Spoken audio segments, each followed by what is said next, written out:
say to all your teammates now that they've all arrived? Yes, certainly. We had a wonderful day yesterday on a catamaran, blue waters of Barbados. It's beautiful. The families out there. There's no better way to bring a group together than that. Sunset cruise. Everyone's in good spirits. Just how important is that? Like in a World Cup, you want that unity on and off the field, and it's a T20 World Cup. You have a lot more time as well. So to have family around, and most of you are at that stage in your life, and you have a family as well. Yes, I think that you've put it nicely there. We're at a really nice stage in our lives, a lot of us.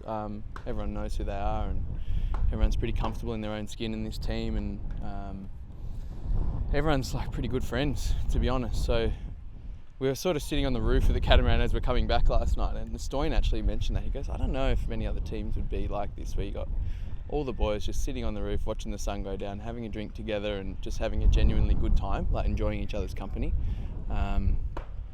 And it was pretty easy to forget that you're here for a World Cup yesterday, because it was just so beautiful. But it was a great way to start. Yeah. And with with the cricket side of it as well, like is it a break? Because you can get sucked into in a World Cup, just being cricket focused, right? So was there any talk of cricket at all last night, or was it just everything else? I think naturally, because you're part of a cricket team, you always talk about cricket in most conversations. To be fair, it's always going to happen. But a lot of the boys have come off a long time in India in the IPL, maybe 48 hours at home for a couple of them, maybe a few days for the guys that have been away. So to do something like that is so refreshing. And for the guys that are already fresh, it's just a bloody great day. I think mentally, once you've done that, you go into the sessions fully focused and ready to go, because you've already enjoyed what the Carribean has to offer. Obviously, we'll have a great time throughout the whole tournament.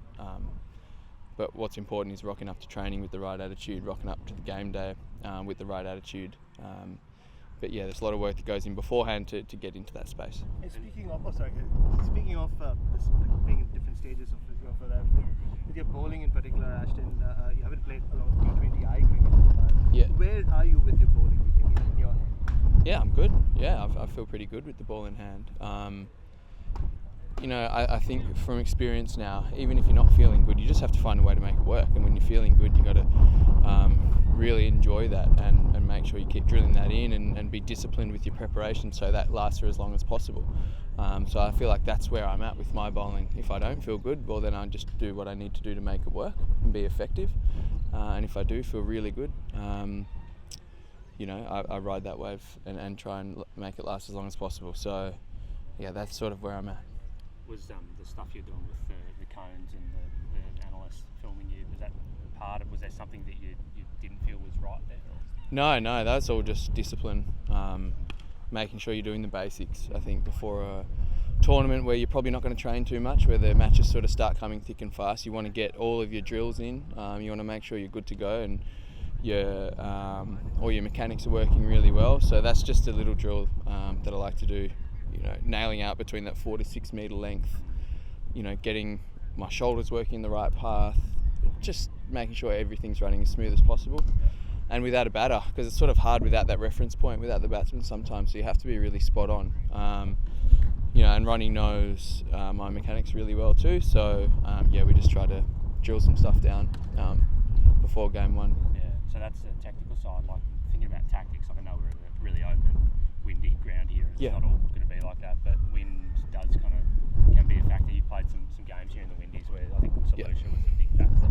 How much tactical thought have you thought about that for this tournament? You have to do it on the run, I think, right. Which end you're giving the ball, and obviously if you're in the wind, which side of the ground you're trying to get them to hit to, which batters, obviously with the West Indies they're full of power hitters, so a good day looks very different there, and how you bowl looks very different. Traditional off spinner is probably not the go against those guys, getting wide, getting fast inside and under their swing, things like that. And yeah, obviously getting him hitting to the side that the wind isn't going is going to be really important. There's been a lot of weather around, so I imagine it's going to be windy every day here in Barbados. But the good thing is we won't be surprised. Yeah. And just the possibility of rain, you're in the wet season here. Yeah. Is that something that you have to train extra for, or think about differently, maybe only bowling 2 overs in the game? Yeah, it was actually good to play that practice game the other night against the West Indies. We had 4 ball changes in our innings. It was like soap.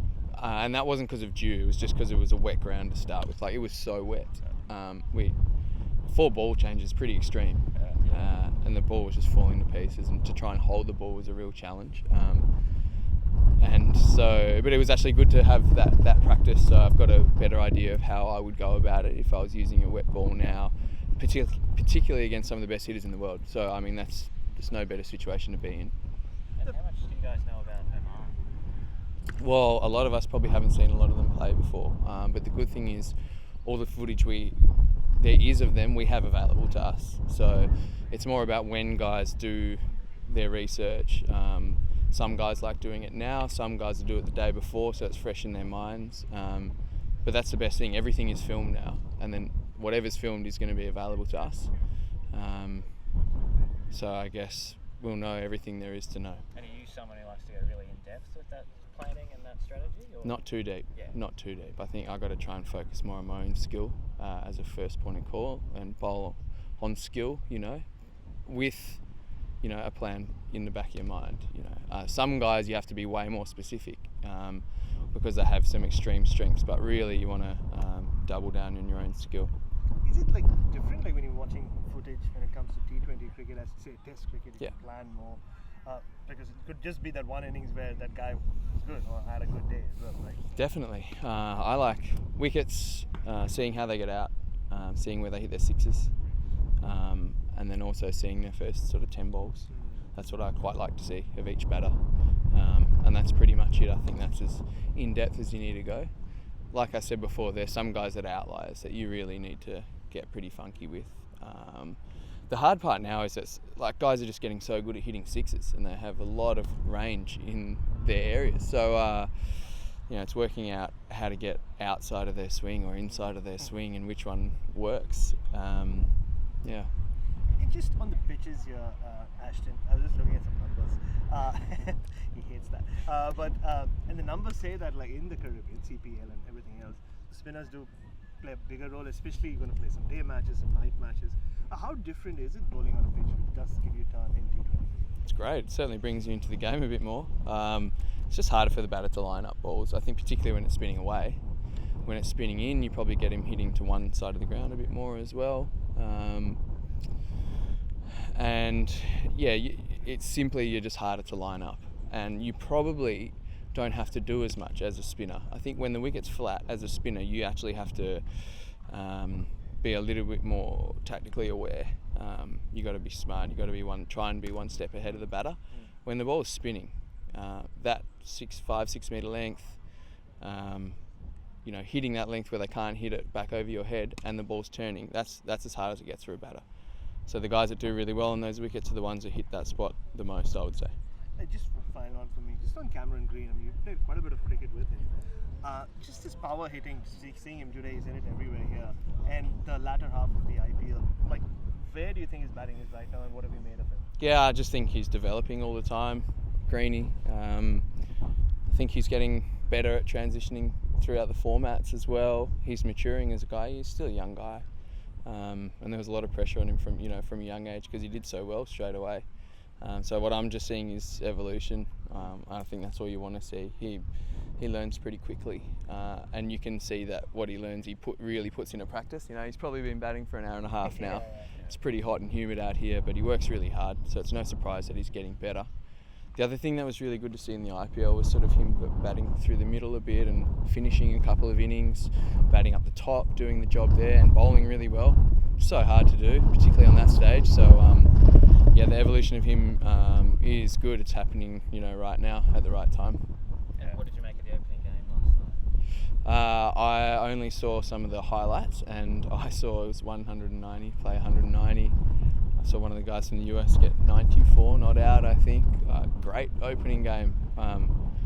US-Canada, to have a game like that, it's a hell of a start to the tournament. I'm pumped for those guys. I think they would have loved it. I think it's good for world cricket. Certainly,